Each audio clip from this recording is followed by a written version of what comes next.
Hello everyone, good evening to all of you. I welcome you all on Unacademy, India's largest learning platform. Myself, Dr. Nidhi, I am alumni of King George Medical University, Lucknow. I will be teaching you physiology. So, physiology के concepts को clear करने के लिए stay tuned to my lectures. हम सभी जानते हैं physiology का काफ़ी अच्छा वेटेज है हमारी नीट पीजी एग्जामिनेशन में 12 to 20 क्वेश्चंस हर साल हमारा फिजियोलॉजी से होता है, तो काफ़ी स्कोरिंग सब्जेक्ट है हमारा, इसलिए बहुत ध्यान से सभी लोग फिजियोलॉजी कंप्लीट कीजिएगा।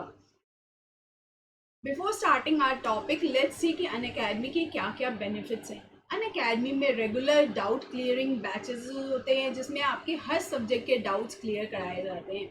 अनअकैडमी में रेगुलर रिवीजन बैचेस होते हैं जिसमें आपको क्विक रिवीजन कंसेप्ट दी जाती है और बहुत सारे एमसीक्यूज कराए जाएंगे। क्विक रिवीजन कंसेप्ट्स आपको लास्ट मोमेंट के रिवीजन में बहुत ज़्यादा हेल्पफुल होता है। उस समय आपके पास टाइम नहीं होता कि आप अपने पूरे लेक्चर को गो थ्रू कर सकें, उस समय आपको क्विक रिवीजन कंसेप्ट्स बहुत यूजफुल रहेगा। अनअकैडमी ने न्यूली लॉन्च किया है iconic subscription. If you are unable to make the preparation strategy you can go for the iconic subscription. In iconic subscription you will get the personalized coach and he will guide you to make your preparation strategy. ठीक है, अब देखते हैं हमें Unacademy subscription लेने के बाद क्या क्या बेनिफिट्स मिलते हैं। अनअकैडमी में रेगुलर लाइव क्लासेस होते हैं। लाइव क्लासेस का बहुत बेनिफिट होता है गाइस। लाइव क्लासेस में आप अपने एजुकेटर से 1-to-1 इंटरैक्ट कर सकते हैं, अपने डाउट्स को लाइव क्लासेस में ही क्लियर कर सकते हैं। बहुत सारी टेस्ट सीरीज है, बहुत सारे लाइव क्विजेज होते हैं जो फ्री ऑफ कॉस्ट होते हैं। अनलिमिटेड आपकी प्रैक्टिस होगी, एक स्ट्रक्चर शेड्यूल बन जाता है आपका। एंड इन आइकॉनिक सब्सक्रिप्शन आपको एक पर्सनल कोच मिलता है। He will guide you in study planning and booster session and he will also give you the personalized test analysis. Unacademy में आपको स्टडी मटेरियल्स भी प्रोवाइड कराए जाते हैं। ठीक है, अब देखते हैं कि न्यूली लॉन्च आइकॉनिक सब्सक्रिप्शन है विथ प्रेप लैडर। इसमें आप अनअकैडमी की लाइव क्लासेस के साथ साथ प्रेप लैडर्स के रिकॉर्डेड वीडियोस भी देख सकते हैं। ठीक है, तो अगर आप प्रेप लैडर के वीडियोस भी एक्सेस करना चाहते हैं तो आई विल सजेस्ट कि आप आइकॉनिक सब्सक्रिप्शन लें। इसमें आपको दोनों का बेनिफिट्स मिल जाएगा। अब देखते हैं अनअकैडमी का सब्सक्रिप्शन कैसे लेना है। First of all you have to search Unacademy learning app in the play store and download the app. After downloading you have to search select your goal that is NEET PG. इसमें काफ़ी सारे course हैं, plus course हैं, free course है, special classes है। These two are free, but if you want to see the plus classes you have to take the subscription. Subscription की बात करूँ तो बहुत ही नॉमिनल फ़ी है, बहुत ही रीजनेबल प्राइस है, बहुत सारी स्कीम्स हैं सब्सक्रिप्शन की। आप 1 मंथ का ले सकते हैं, 3 मंथ्स का ले सकते हैं, 6 मंथ का ले सकते हैं, 1 ईयर का ले सकते हैं, 2 ईयर का ले सकते हैं। बट अगर आप नेक्स्ट सेशन के लिए अपेयर हो रहे हैं तो आई वुड हाईली सजेस्ट कि आप 1 ईयर का सब्सक्रिप्शन लें। 1 ईयर की फीस है 22,500 एंड 2 ईयर की फीस है 27,000। 1 year is enough for your preparation. ठीक है, तो आई विल हाईली सजेस्ट कि आप 1 ईयर का सब्सक्रिप्शन लें और मेरा referral code that is doctor Nidhi apply करने के बाद आपको अपने प्राइजेस में 10% का इंस्टेंट डिस्काउंट मिल जाएगा। तो मेरा referral code that is doctor Nidhi apply करना बिल्कुल भी ना भूलें। पेमेंट के वेरियस मोड है, आप अपने सुटेबल के अकॉर्डिंग आप उसे चूज कर सकते हैं। EMI option are also available there. ठीक है, अब हम लास्टली बात करते हैं टेलीग्राम पेज है, ये वाला टेलीग्राम ऐप डाउनलोड करके इस पेज को फॉलो कीजिए so that you get the notification of every classes and you will not miss any single class. इस पेज की लिंक आपको डिस्क्रिप्शन बॉक्स में भी मिल जाएगी, वहां से जाके भी आप फॉलो कर सकते हैं। अब आते हैं हम अपने टॉपिक पे। आज से हम स्टार्ट करने वाले हैं इंडोक्राइनोलॉजी। बहुत इंपॉर्टेंट टॉपिक है, हर साल 2 से 3 क्वेश्चन इस टॉपिक से ज़रूर होते हैं, even in AIIMS, even in our NEET exam. ठीक है, हर एग्जाम में इससे क्वेश्चन ज़रूर होते हैं। बहुत ध्यान से गाइस सभी लोग पढ़िएगा। कोई भी डाउट होगा हम लाइव क्लासेस में ही क्लियर कर लेंगे। आज का जो टॉपिक है that is cellular messenger and receptor. बहुत इंपॉर्टेंट टॉपिक है, बेसिक है। किस तरह हमारा हर हार्मोन्स वर्क करता है ये डिपेंड करता है कौन से रिसेप्टर पे वो बाइंड करता है और कौन सा मैसेंजर के थ्रू ये वर्क करता है। तो इसीलिए बहुत ध्यान से सभी लोग पढ़िएगा। चलिए अब अपना टॉपिक स्टार्ट करते हैं। Firstly coming to the introduction, basically two types of hormones होते हैं। एक जो सेल मेम्ब्रेन को क्रॉस कर लेता है and those which cross the cell membrane वो वर्क करता है इंट्रा सेलुलर रिसेप्टर्स पे and it directly influences the cell function. ठीक है, first hormone that crosses the cell membrane, second hormone वो होता है that do not crosses the cell membrane. ठीक है, तो ये वर्क करता है एक्स्ट्रा सेलुलर रिसेप्टर्स पे। ठीक है, तो एक्स्ट्रा सेलुलर रिसेप्टर से ये बाइंड करता है and this releases the secondary messenger. ठीक है, वेरियस सेकेंडरी मैसेंजर्स हैं जो हम आगे डिटेल में देखेंगे, उसके थ्रू ये वर्क करता है and this secondary messenger influence the cell function. ठीक है, वन हार्मोन जो हमारा मेम्ब्रेन को क्रॉस कर लेगा वो इंट्रा सेलुलर रिसेप्टर के थ्रू वर्क करता है and second one is which do not crosses the cell membrane. ठीक है, तो वो वर्क करेगा हमारा एक्स्ट्रा सेलुलर रिसेप्टर पे और ये एक्ट करेगा वाया द सेकेंडरी मैसेंजर्स। ठीक है, बेसिकली ये दो हार्मोन्स टाइप ऑफ हार्मोन्स होने। फॉर एग्जाम्पल लीजिए यहाँ पे हमारा ये हार्मोन है दैट इज लाइपोफिलिक। ठीक है, सच एज हम लेते हैं स्टेरॉइड हार्मोन, ये क्या करेगा हमारा सेल मेम्ब्रेन को क्रॉस करेगा और intra cellular receptor that is cytoplasmic receptor से बाइंड करेगा and this goes to our nuclear receptors. ठीक है, ये हो गया हमारा जो मेम्ब्रेन को क्रॉस कर सकता है। Now coming to another hormones which can not cross our membrane that is hydrophilic hormones. इसमें example for example is amine और पॉलीपेप्टाइड हार्मोन्स। ठीक है, ये क्या करेगा हमारा एक्स्ट्रा सेलुलर रिसेप्टर से जाके बाइंड करेगा and release the secondary messengers. ठीक है, और जो सेकेंडरी मैसेंजर्स है ये आगे जाके हार्मोनल एक्टिविटी के लिए रिस्पॉन्सिबल होगी। ठीक है, क्लियर है दो टाइप्स के hormones, one which crosses the membrane and one which do not cross the membrane। ठीक है, जो भी हमारा लिपिड सॉल्युबल हार्मोन्स होंगे वो मेम्ब्रेन को क्रॉस कर जाएंगे एंड प्रोटीन हार्मोन्स हमारा हाइड्रोफिलिक होता है that can not cross the cell membrane, तो ये एक्स्ट्रा सेलुलर रिसेप्टर के थ्रू एक्ट करेगा। क्लियर है मैकेनिज्म? चलो अब आगे देखते हैं। Now coming to the classification, first होता है एमिनो डेरिवेटिव्स। ये बना होता है सिंगल एमिनो एसिड्स का। These all hormones are made up of single amino acids. First coming to the tyrosine derivatives. Firstly tyrosine derivative में हमारा आता है T3 and T4 and our catecholamines.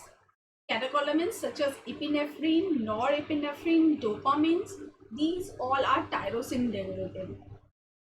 ठीक है, नेक्स्ट होता है हमारा ट्रिप्टोफैन डेरिवेटिव, इसमें आता है हमारा सेरोटोनिन एंड मेलाटोनिन। क्लियर है, tyrosine derivative and tryptophan derivatives. ये फिर आता है हमारा आर्जिनिन डेरिवेटिव, इसमें हमारा आता है नाइट्रिक ऑक्साइड।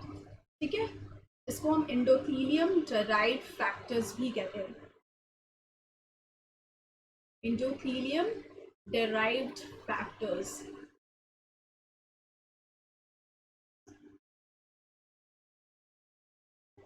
ठीक है, tyrosine derivative, tryptophan derivative and arginine derivatives. ठीक है, क्लियर है। नेक्स्ट आता है हमारा प्रोटीन डेरिवेटिव, ये बहुत सारे अमीनो एसिड से यानी प्रोटीन से बना होता है। इसमें जो आता है हमारा hormones that is insulin and parathormone.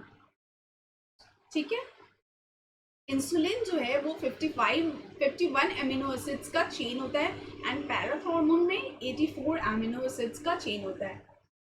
These are peptide hormones ये होगा हाइड्रोफिलिक।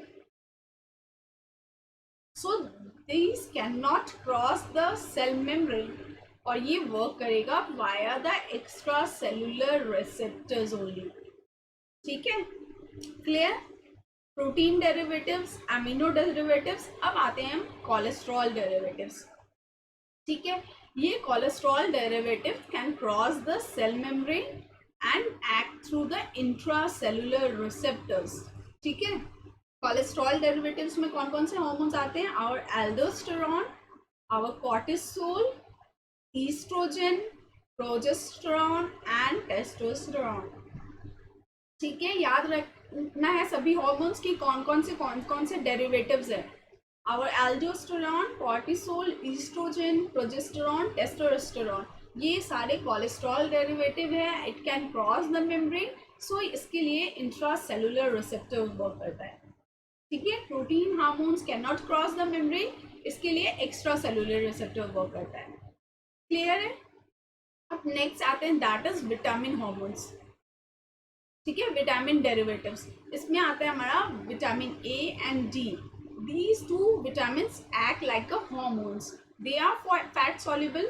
ठीक है, तो फैट सॉल्युबल है यानी लाइपोफिलिक है, तो हमारा सेल मेम्ब्रेन को क्रॉस कर जाएगा, और इसके लिए जो रिसेप्टर होगा that is intracellular receptors. Protein derivatives के लिए हमारा extra cellular receptor, cholesterol derivatives and vitamin derivatives के लिए हमारा इंट्रासेलुलर रिसेप्टर्स। क्लियर है? सभी को क्लियर है? ठीक है, आगे देखें। ये हो गया classification of hormone on the basis of derivatives. अब आते हैं हम रिसेप्टर्स के बारे में। First is extra cellular receptor, इसको हम सेल मेम्ब्रेन रिसेप्टर्स भी कहते हैं। ठीक है, they are also called as cell membrane receptors। ठीक है, इसमें 3 रिसेप्टर्स आते हैं, G protein couple receptor, tyrosine kinase receptor, Janus kinase receptor और जैक स्टैट पाथवे। ठीक है, ये 3 receptors are extra cellular receptor और cell membrane receptors. And intracellular receptors में कौन कौन सा होता है? Cytoplasmic receptor and nuclear receptors. ठीक है, अब इसी को डिटेल में देखते हैं। एक्स्ट्रा सेलुलर रिसेप्टर, फर्स्ट हम पढ़ेंगे G protein couple receptor. It is also known as transmembrane protein. It is also present at extracellular as well as intracellular, इसीलिए हम इसको ट्रांस मेम्ब्रेन प्रोटीन भी कहते हैं। It is heterotrimeric G proteins. इसमें alpha unit होते हैं, beta unit होते हैं एंड गामा यूनिट होते हैं, इसीलिए इसको हेटेरो ट्राइमेरिक जी प्रोटीन्स भी कहते हैं। सर्पेंटाइन रिसेप्टर्स भी कहते हैं। ठीक है, it look like a snake, इसलिए इसको हम सर्पेंटाइन रिसेप्टर्स भी कहते हैं। It has 7 transmembrane segments, 1, 2, 3, 4, 5, 6 and 7। ठीक है, G protein couple receptor has 7 transmembrane segment. Heterotrimeric होता है क्योंकि इसमें 3 यूनिट्स होते हैं, अल्फा बीटा एंड गामा। ठीक है, इसको सर्पेंटाइन रिसेप्टर भी कहते हैं। हमने डिस्कस कर लिया, इसके 3 सब यूनिट है, alpha beta and gamma. Hormone जाके बाइंड करता है रिसेप्टर से, तो हमारा G protein couple receptor activate हो जाता है। आफ्टर एक्टिवेशन क्या होता है? हमारा alpha unit separates from beta and gamma units. ठीक है, एंड दिस अल्फा यूनिट या तो एक्टिवेट करेगा एडिनाइल साइक्लेज को या गुआनिल साइक्लेज को।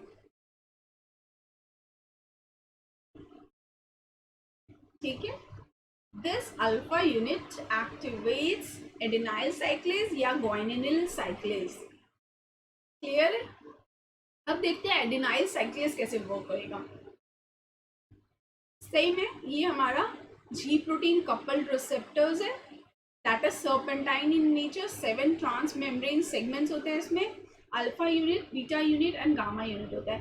हार्मोन आके हमारा रिसेप्टर से बाइंड होता है, तो क्या होता है, अल्फा यूनिट सेपरेट हो जाता है और गामा और बीटा यूनिट अलग हो जाता है, ठीक है। Excuse me. And this separated alpha unit adenylyl साइक्लेज या गुआनिल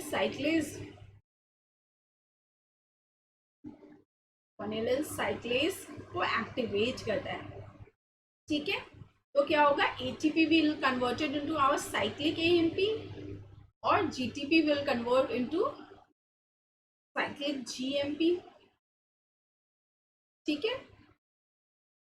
एंड इसका साइक्लिक AMP फॉर्मेशन हो जाएगा, तो inactive cyclic AMP is converted into active cyclic AMP dependent protein kinase.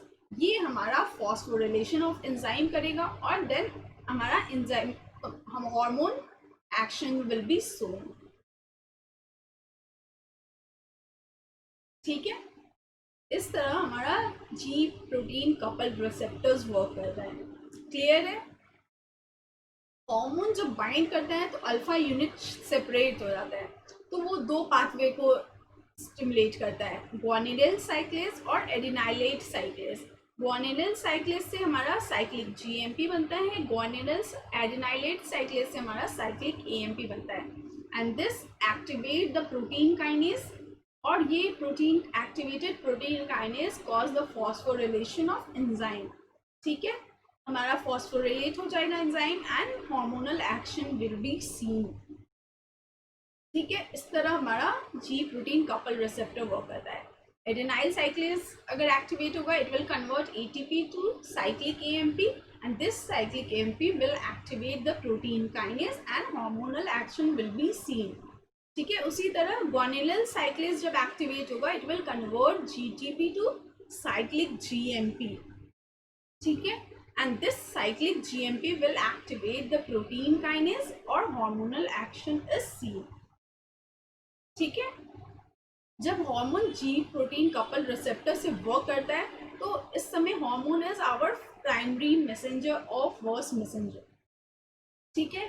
Cell में हमारा सेकेंडरी मैसेंजर रिलीज होता है, ठीक है, that will cause our hormonal action, ठीक है। जो भी हार्मोन्स एक्स्ट्रा सेलुलर रिसेप्टर की तरफ वर्क करते हैं, that act as primary messenger, और secondary messenger is release in the cell, और जिसकी वजह से हमारा हार्मोनल एक्शन शोज होता है, ठीक है। चलो अब डिटेल में देखते हैं सेकेंडरी मैसेंजर्स के बारे में। There are 3 type of secondary messenger, cyclic AMP, cyclic GMP and calcium. These are secondary messengers, ठीक है। अब आते हैं हम पहला साइक्लिक AMP पे। साइक्लिक में AMP किस किस हार्मोन का सेकेंडरी मैसेंजर है? ACTH, FSH, LH, TSH, PTH, glucagon, catecholamines, और वेसोप्रेसिन या फिर anti diuretic hormones. All these hormone act via secondary messenger, that is cyclic AMP, ठीक है। प्राइमरी मैसेंजर क्या हो जाएगा, हमारा खुद हार्मोन। फर्स्ट मैसेंजर क्या हो जाएगा इसमें, our hormone, and it act via secondary messenger, that is cyclic AMP, ठीक है। इसमें कौन कौन से हार्मोन थे, ACTH, FSH, LH, TSH, PTH, glucagon, catecholamines and are vasopressin, ठीक है, क्लियर है। अब देखते हैं साइक्लिक AMP का वर्क क्या है। whenever there is need of water resorption or electrolyte secretion, तो उस केस में साइक्लिक AMP इज रिक्वायर्ड, ठीक है। वाटर रिजॉर्प्शन कौन सा हार्मोन रिस्पॉन्सिबल है इसके लिए, आवर ADH और वेसोप्रेसिन, ठीक है। तो these hormone will act through cyclic AMP, ठीक है। वेसोप्रेसिन कहाँ वर्क करता है, हमारे कलेक्टिंग डक्ट पे, और जो वेसोप्रेसिन का रिसेप्टर होता है हमारा कलेक्टिंग डक्ट पे, दैट इज V2 रिसेप्टर, ठीक है।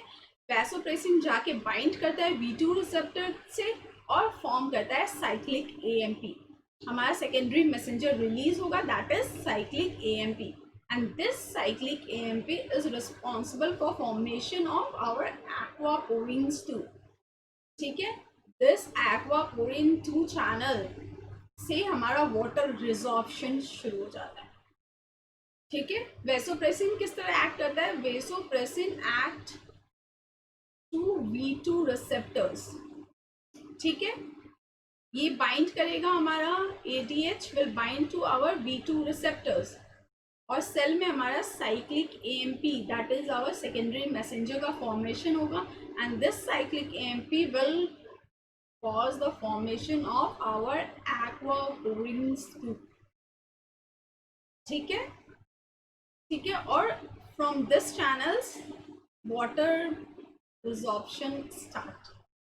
ठीक है, इस तरह हमारा वैसोप्रेसिन वर्क करता है। यहाँ पे हमें याद ये रखना है कि it act via the receptor that is V2 receptor.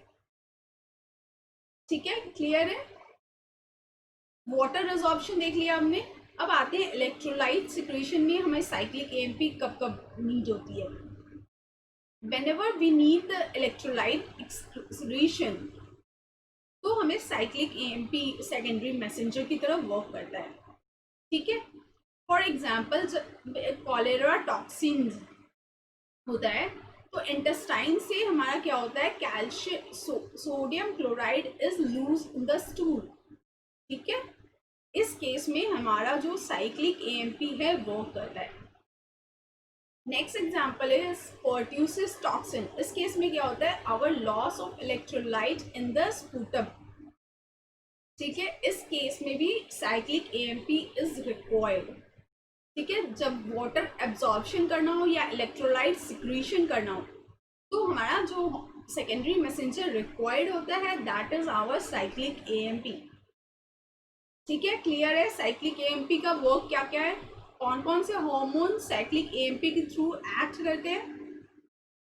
ठीक है, चलो आगे देखते हैं। Now coming to the next secondary messenger that is calcium. जब भी कॉन्ट्रैक्शन या वेजो कंस्ट्रिक्शन होगा, तो जो हमारा सेकेंडरी मैसेंजर नीडेड होगा दैट इज कैल्शियम। ठीक है, तो इन यूट्रस ड्यूरिंग नॉर्मल लेबर हमारा जो हार्मोन वर्क करता है दैट इज ऑक्सीटोसिन। ये यूट्रस को कॉन्ट्रैक्ट करता है, तो ऑक्सीटोसिन जो सेकेंडरी मैसेंजर रिलीज करता है दैट इज कैल्शियम। ठीक है, वेजो कंस्ट्रक्शन की बात करते हैं, तो वेजो कंस्ट्रक्शन आवर इंडोथेलिन, ठीक है, आवर एंजियोटेंसिन 2 एंड नॉरएपिनेफ्रिन और वेजोप्रेसिन, ये चारों हार्मोन्स हमारा वेजो कंस्ट्रक्शन करते हैं। तो these 4 hormones act via the secondary messenger that is calcium। ठीक है, वेजोप्रेसिन अभी जस्ट हमने डिस्कस किया था, it act via V1 receptor for water absorption,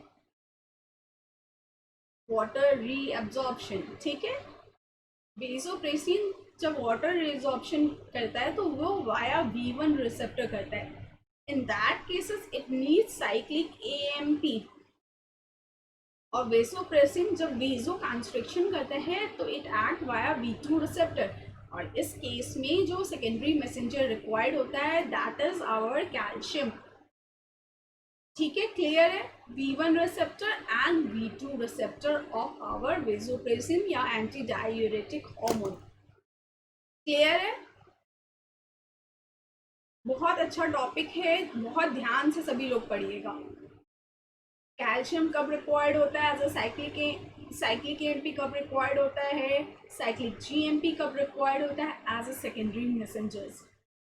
काफ़ी बार इसी सबसे क्वेश्चंस आए हैं, इसीलिए बहुत ध्यान से सभी लोग देखिएगा।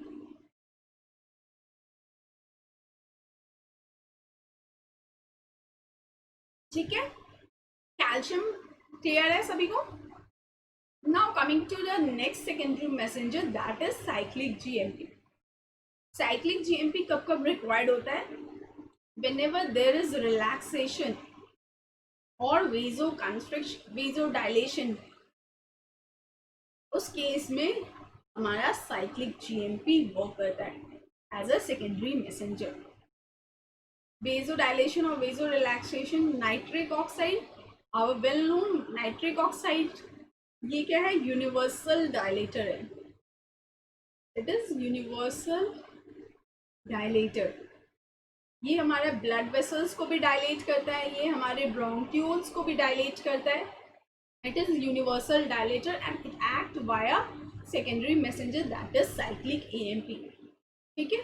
फिर दूसरा जो हार्मोन आता है दैट इज नाट्रियूरेटिक पेप्टाइड. ये भी हमारा साइक्लिक जीएमपी के थ्रू एक्ट करता है. ठीक है. इसमें आते हैं 3 atrial natriuretic peptide, brain natriuretic peptide and our C type natriuretic peptides. ये तीनों ही पेप्टाइड्स हमारे साइक्लिक जीएमपी के थ्रू वर्क करते हैं. ठीक है. इन तीनों हार्मोन का secondary messenger is our cyclic GMP. ठीक है. क्लियर है. साइक्लिक एएमपी कब कब रिक्वायर्ड होता है, कैल्शियम कब कब रिक्वायर्ड होता है एंड साइक्लिक जीएमपी कब कब रिक्वायर्ड होता है. क्लियर है. चलो आगे देखते हैं. Now coming to the other cell membrane receptor. G protein couple receptor हमने पढ़ लिया. ठीक है. अब now coming to other. Second is tyrosine kinase receptor. ये रिसेप्टर कौन कौन से हार्मोन वर्क करते हैं इस रिसेप्टर के through? Our insulin like growth factor, insulin like growth factors work through tyrosine kinase receptor. Platelet derived growth factors भी हमारा टायरोसिन काइनेज रिसेप्टर के थ्रू वर्क करता है. ठीक है. Insulin like growth factors and platelet derived growth factors, all three work via the tyrosine kinase receptors. ठीक है. अब नेक्स्ट आते हैं that is Janus kinase receptor और जैक-स्टैट पाथवे रिसेप्टर्स. ठीक है. कौन कौन से हार्मोन जैनस काइनेज रिसेप्टर के थ्रू वर्क करते हैं? Our growth hormones, prolactins and erythropoietins. all these three work through the Janus kinase receptors. काफी बार क्वेश्चन आया है हमारे ग्रोथ हार्मोन किस रिसेप्टर के थ्रू वर्क करता है. ठीक है. This is all about cell extracellular membrane receptors. ठीक है.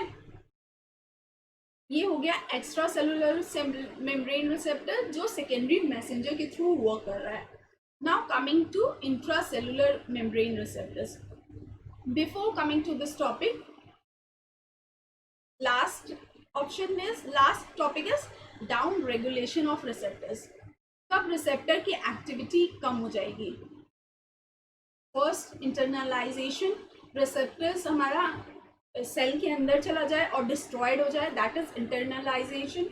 हमारा रिसेप्टर इनएक्टिवेट हो जाए, हमारा रिसेप्टर डिसेंसिटिव हो जाए, यानी less responsive to our hormone. ठीक है. उस केसेस में हमारा रिसेप्टर की एक्टिविटी कम हो जाती है, less responsive to our hormones. इन तीनों केसेस में हमारा रिसेप्टर्स की एक्टिविटी कम हो जाएगी. Internalisation, inactivation and desensitisation. ठीक है. Clear. Now coming to intracellular receptor. Intracellular receptors हमारा साइटोप्लाज्मिक रिसेप्टर्स आते हैं और न्यूक्लियोप्लाज्मिक रिसेप्टर्स आते हैं. फर्स्टली हम देखते हैं साइटोप्लाज्मिक रिसेप्टर्स. हार्मोन हमारा सेल मेम्ब्रेन क्रॉस करके अंदर चला जाएगा and it will bind with receptors present in our cytoplasm. ठीक है. वहां जाके हार्मोन रिसेप्टर कॉम्प्लेक्स बनता है. This hormone receptor complex goes to the nucleus for its action. ठीक है. क्लियर. ठीक है. क्लियर है. साइटोप्लाज्मिक रिसेप्टर एक्टिविटी के लिए फाइनली न्यूक्लियस में ही जाएगा. Hormone receptor complex goes to the nucleus for its action. Bind cytoplasm में हो रहा है but action is always seen in the nucleus. ठीक है. इसमें कौन कौन से रिसेप्टर्स आते हैं? हमारे मिनरलोकॉर्टिकॉइड्स. ठीक है. हमारे glucocorticoid receptor, our androgen receptors, our progesterone receptors. ठीक है. ये चारों रिसेप्टर्स हमारे साइटोप्लाज्म में प्रेजेंट होते हैं, but for the action hormone receptor complex goes to the nucleus. ठीक है, क्लियर है साइटोप्लाज्मिक रिसेप्टर्स। अब आते हैं हमारा न्यूक्लियोप्लाज्मिक रिसेप्टर्स पर। Nuclear receptors, hormone which act via the nuclear receptors are our vitamin D, vitamin A, vitamin D, thyroid hormone, estrogen hormone। ठीक है, थायराइड हार्मोन पे put lot of star mark, बहुत बार question आया है। It is a protein hormone but it act via the nuclear receptors. AIIMS में, हमारे NEET PG में बहुत बार रिपीट हुआ है। Thyroid hormone act via the nuclear receptor. ठीक है, क्लियर है। Extra cellular receptor, intra cellular receptor. Intra cellular में cytoplasmic receptors are there, nuclear receptors are there. Thyroid hormone, it is a protein hormone but it acts via the nuclear receptors। ठीक है, बहुत important है ये thyroid hormone, काफी बार question आया है, repeated AIIMS में क्वेश्चन आया है इससे। ठीक है, क्लियर है सभी को आज का topic? This is all about our topic. ठीक है, आज का टॉपिक हम यही एंड करते हैं। And if you like the video don't forget to hit the like button. इससे हमें मोटिवेशन मिलता है कि हम अपने कंटेंट को और ज़्यादा इम्प्रूव करें। And subscribe to our channel that is Unacademy NEET PG. ये हमारा चैनल है, इसे सब्सक्राइब कीजिए and don't forget to hit the notification bell icon को क्लिक कीजिएगा तो you will get the notification of every classes and you will not miss any classes. Regular मेहनत करते रहिए सभी लोग, ज़्यादा से ज़्यादा क्वेश्चंस कीजिए, उससे ज़्यादा से ज़्यादा आपके कॉन्सेप्ट्स क्लियर होते हैं। तो थोड़ी मेहनत अभी के लिए है, so stay tune for the lectures, let's crack it together. Thank you everyone. Lastly मेरा referral code that is doctor Nidhi apply करना बिल्कुल भी ना भूलें। इसके बाद आपको 10% का इंस्टेंट सब्सक्रिप्शन मिलता है। सो मेरा referral code that is doctor Nidhi बिल्कुल भी ना भूलें। That's all for today. Thank you everyone.